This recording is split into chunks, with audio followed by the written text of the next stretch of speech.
আপনারা সবাই চান একটা ভালো জিনিস মানুষের হাতে সুন্দরভাবে পৌঁছাইতে পারে, কিন্তু মানুষ মনে করে আপনি হয়তো ফরমালিন দিয়ে দিচ্ছেন, বা মানুষ কুরিয়ারের কারণে নষ্ট হয়ে গেছে মনে করে আপনি নষ্ট কাম পাঠান। মাসুক ভাই, এবারে কেমন হলো, ফলন কেমন হয়েছে? ফলন আলহামদুলিল্লাহ স্যার, গত কয়েক বছরের তুলনায় একটু কম আছে এবার। আচ্ছা, এই যা ফলন হয়েছে যথেষ্ট, আমি যেগুলো দেখতেছি এটা আসলে আপনারা কি মানে পাইকারিতে দিয়ে দিবেন না এখন অনলাইনের ইয়াটাও রাখেন? আগে পাইকারি দিতাম, আগে হাটে আম নামাইতাম। এখন ওই আপনার গত 22 সালে একটা ট্রেনিং করছিলাম গ্রামীণ ফোন থেকেই। আচ্ছা, তো সেই থেকে আমরা হচ্ছে যে আমরা এখন অনলাইনে আর কি আম দেওয়া শুরু করছি। সবাই এরকম করেন? জি, আমরা সবাই অনলাইনেই আম সেল করি। আপনাকে তো কেউ একজন চিনে না, জি, আপনি ধরেন ফেসবুকে বললেন, আপনাকে বিশ্বাস করবে কিভাবে?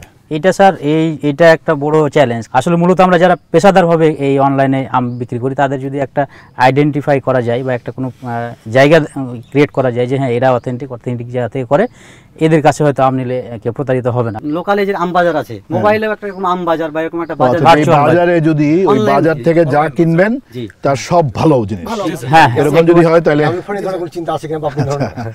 গ্রামীণ ফোন তো আসলে আমরা তো আসলে কানেক্টিভিটির ইয়ে করি, রাইট? আপনাদের সবাইকে কানেক্ট করে দেওয়ার জন্য ব্যবস্থা করি, ডিজিটাল সার্ভিসের প্ল্যাটফর্মের থ্রুতে বিক্রি করা। বাট আপনি যেটা বলছেন আমি চিন্তা করতে পারি যে আসলে একটা ই কমার্স সাইট যেটা আসলে মানুষের কাছে বলতে পারবো যে এটা একটা ক্রেডিবল সাইট, যেখানে এখান থেকে নিলে ভালো জিনিসটা পাবেন এবং পৌঁছায় দেওয়া হবে স্পেশাল অ্যারেঞ্জমেন্টে। গ্রামীণ ফোন না হোক, অন্য কেউ হইতে পারে। আপনার পেজের নাম কি? আমার চাপাই ফুড। চাপাই ফুড। আপনার? আমার মামা বাড়ি Kansat mango zone. Kansat mango zone. এইবার যদি আম আপনার কিনি তো আপনাদের কাছ থেকে কিনবো ইনশাআল্লাহ।